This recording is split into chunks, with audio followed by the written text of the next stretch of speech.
No one could have anticipated that a nurse with years of experience working in a hospice, a place where individuals spend their final days when no further medical help is possible, would make such a startling statement that captured public attention. She revealed the following: "Even in today's modern world, the topic of life after death remains something people often avoid discussing. However, I feel compelled to share the extraordinary experiences I have witnessed. I do this to provide comfort to those who have lost loved ones, helping them understand that their family and friends haven't ceased to exist but continue their journey in the spiritual realm. Due to my professional duties, I have been present for hundreds of deaths. These moments, often filled with deep mystery, have given me the chance to observe what truly happens to a person in their final moments. I can say with complete certainty that during these profound moments, a sort of veil between our world and another is lifted. For the dying, what they experience brings them peace in most cases. While some believe in the afterlife and others do not, for me there is no question. I don't need to believe in life after death. I know it exists." The nurse behind these revelations is Julie McFadden, a hospice nurse who has frequently encountered extraordinary occurrences during her work in palliative care. Julie openly admitted to witnessing supernatural phenomena on several occasions during the process of human death. Julie has described countless experiences that she considers to be evidence of the continuation of existence beyond physical death. One of the most striking accounts she shares involved a young man in his late 20s who was in hospice care due to an incurable illness. Throughout his time in hospice, the young man was deeply afraid of dying and often spoke to Julie about his fears. On the day he passed away, Julie was not present at the hospice, but while driving, she suddenly experienced an overwhelming sensation, almost as if the young man's voice was speaking directly to her. She felt a message conveyed to her that said, "Oh, if I only knew that death happens this way, I would not be afraid of her coming." Moments later, Julie received a call confirming his passing. This experience solidified Julie's belief that there is a spiritual connection between the living and the dying, and that death is not something to fear. As a hospice nurse, Julie has observed recurring phenomena in the final moments of her patients' lives. These include sudden bursts of energy or lucidity, a phenomenon commonly known as a surge that occurs days or hours before death. Patients often eat, speak, or interact in ways that had seemed impossible due to their deteriorating condition. Julie has also witnessed her patients describing vivid visions of deceased loved ones or other spiritual figures. Many patients have made statements that seem to predict the exact time of their death.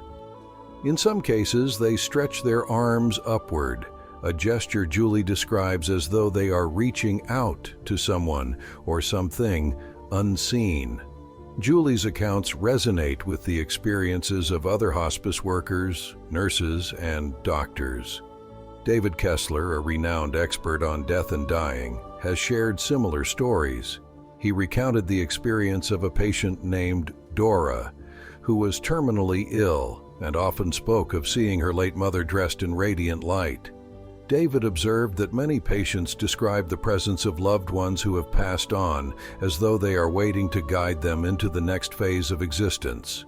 David has remarked, "Our parents are waiting for us on the other side to facilitate our transition to another plane of existence." Barbara Carnes, another hospice nurse and author, has documented similar phenomena. She has observed that many patients nearing death report seeing their mothers, regardless of their age or life circumstances. One of her patients, who had been restless and agitated, suddenly smiled and whispered, "Mom, I'm so glad to see you," just before passing away. Barbara believes this reflects a deep connection to the nurturing presence of a parent, which provides comfort in the transition from life to death. She has said, It's as if mothers, who brought us into this world, guide us into the next. Another powerful story comes from a woman who, in her final days, spoke of hearing angelic singing and feeling the touch of angelic wings. She described the music as unlike anything she had ever heard on earth, and the sensation brought her immense peace. This experience left her caregivers with a sense of awe and wonder, reinforcing the belief that there is beauty and serenity in the process of dying. One man nearing death spoke to his nurse, saying, "It's time for us to say goodbye. Thank you for taking care of me. But now I'm going home. It's so beautiful. There are lights and clouds everywhere." Hours later, he passed away peacefully. Another patient, a 52-year-old woman who had been terrified of dying, began speaking with her deceased father in her final days. She found comfort in his presence and told her nurse, "It's okay. I'm not scared anymore." These moments highlight the spiritual and emotional transformations that often occur during the dying process. Professionals in the field of hospice care have shared insights into these phenomena, exploring biological, psychological, and spiritual explanations. Barbara Carnesi outlines 3 primary theories. The biological theory suggests that changes in the brain, such as a lack of oxygen, could cause hallucinations. The psychological theory posits that the mind creates comforting visions as a defense mechanism to cope with the fear of death. The spiritual theory argues that these experiences represent the existence of the soul and an afterlife. While scientific explanations attempt to account for these phenomena, the consistent accounts from hospice workers and dying individuals provide a compelling argument for a spiritual dimension to life's final moments. David Kessler has observed that in his years of working with the dying, no one has ever said, "Nothing is happening. I see nothing. I am entering nothing." Instead, the dying often describe vivid and extraordinary experiences that suggest a continuation of existence. He has said, "If death is merely the end, why do those standing at its door describe something so extraordinary?" These observations challenge the notion of death as a definitive end and invite us to consider the possibility of a greater spiritual reality. One recurring theme across many hospice nurses and doctors' testimonies is that patients nearing death often speak of seeing deceased loved ones, angels, or even divine figures. These visions, while frequently dismissed as hallucinations, have been documented too consistently to ignore. For instance, Nurse Trudy Harris, author of Glimpses of Heaven, True Stories of Hope and Peace at the End of Life's Journey, recounted numerous stories of patients seeing in the afterlife moments before passing. In one case, a terminally ill woman described seeing a field of flowers so vibrant and alive that they seemed to be glowing. She repeatedly told her nurse, "They're waiting for me. I can see them." Just minutes before she passed, the woman looked toward the corner of the room and smiled, as if acknowledging someone had come to guide her. Similarly, a doctor working in palliative care once shared the story of a man named Henry who had battled cancer for years. During his final days, Henry began describing a beautiful, warm light and the presence of his late sister, whom he had deeply missed. Despite the pain he had endured, his last hours were peaceful, and he told the doctor with conviction, "I'm going home." These moments offered comfort not only to Henry, but also to his grieving family, who felt reassured by his serene departure. While personal experiences often carry the most emotional weight, scientific curiosity about near-death and end-of-life experiences has also grown significantly in recent decades. The University of Virginia's Division of Perceptual Studies, DOPS, has been a leader in researching consciousness after death. Dr. Bruce Grayson, a psychiatrist and researcher, has studied thousands of near-death experiences, NDEs, and has noted striking patterns.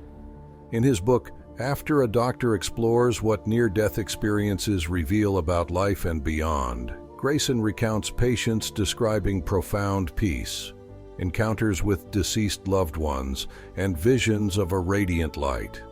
One of Grayson's patients, a man named Jeff, experienced cardiac arrest and was clinically dead for several minutes. After being resuscitated, Jeff described floating above his body and seeing the frantic efforts of doctors trying to save him. He also claimed to have met his grandmother, who had died years earlier, and felt her warmth and reassurance. Despite being a skeptic before his cardiac event, Jeff emerged from the experience with a renewed belief in the continuity of life after death. Nurse Sally Taylor, who has worked in hospice care for over 20 years, shared a particularly poignant story about a 6-year-old boy named Jamie. Jamie was terminally ill with leukemia and, during his last days, often spoke of a man in white who would visit him at night. Jamie described this figure as comforting and kind, telling him that he would not feel pain anymore once he crossed a beautiful bridge. The night before Jamie passed, he told his mother, "The man in white says it's time to go, but I'll see you again." Jamie's story left an indelible mark on Sally, who said, "It's moments like these that make you realize death is not the end, but a transition."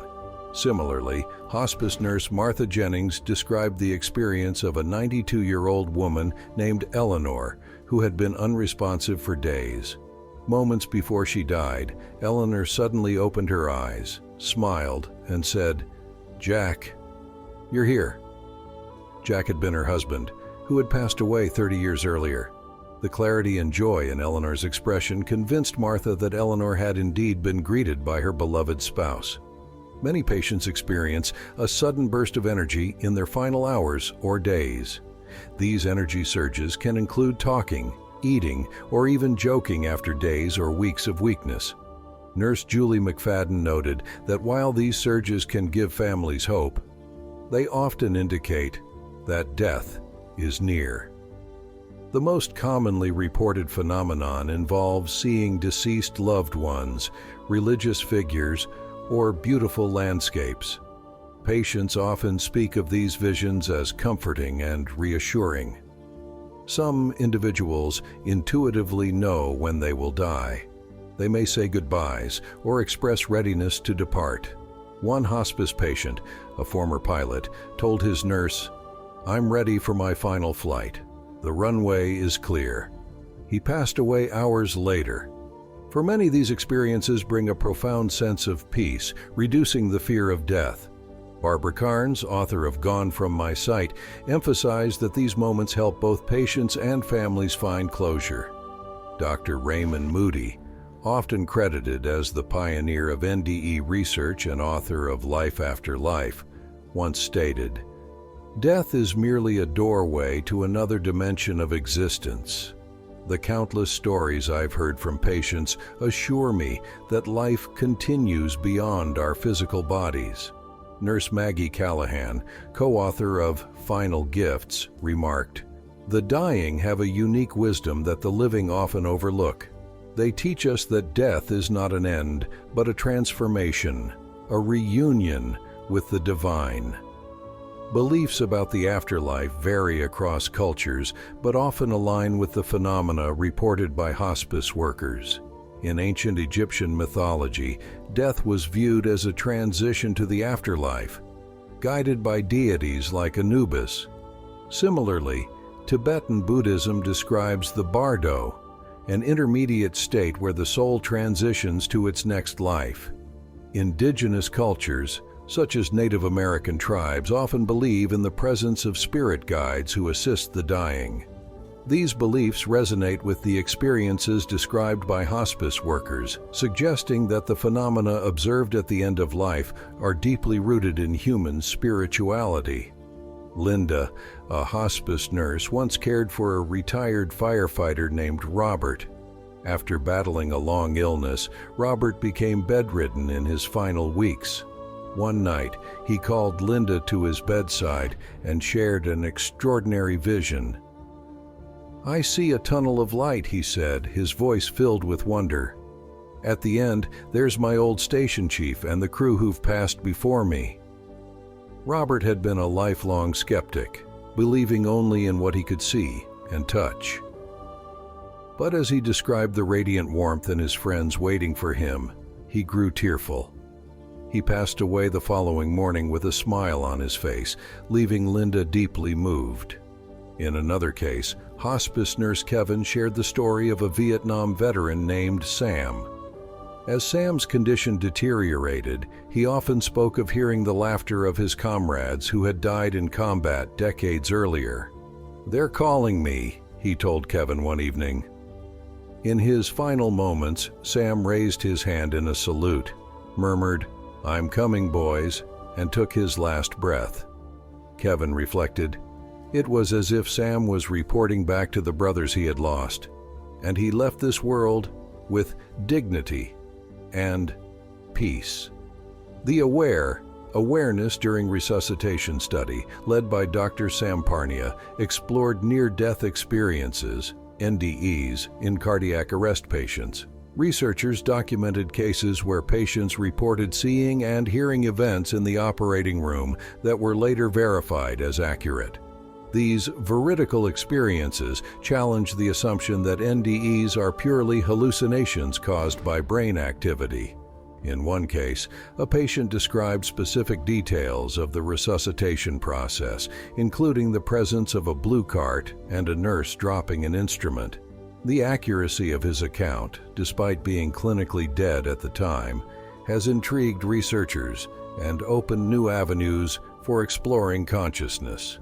Recent studies have detected surges of gamma brainwaves in dying individuals, suggesting heightened mental activity as the brain shuts down. Some scientists theorize that this could explain vivid visions and spiritual experiences during NDEs. However, others argue that the nature of these experiences goes beyond physical explanations, especially when patients report events occurring far from their physical bodies. As Barbara Carnes mentioned, when patients are nearing the end of their journey in this physical world, there is always someone or some entity present to guide and welcome them to the other side, providing them with a sense of hope. At such moments, it becomes clear that a person is spending their final hours on Earth. I believe that the transition for these individuals into another realm is eased and filled with minimal fear. These experiences and stories reinforce my belief that there is more to existence than our material world. They give me comfort and hope that when my own time comes, someone dear to me will appear to help guide me through this profound transition into the otherworldly space. After all, death is frightening enough without that reassurance, so having someone meet us with tenderness and love would be a beautiful comfort. Thank you for watching this video all the way through. If you enjoyed it, please give it a like, and don't forget to subscribe to my channel. Your support is truly important. Thank you, and have a wonderful day.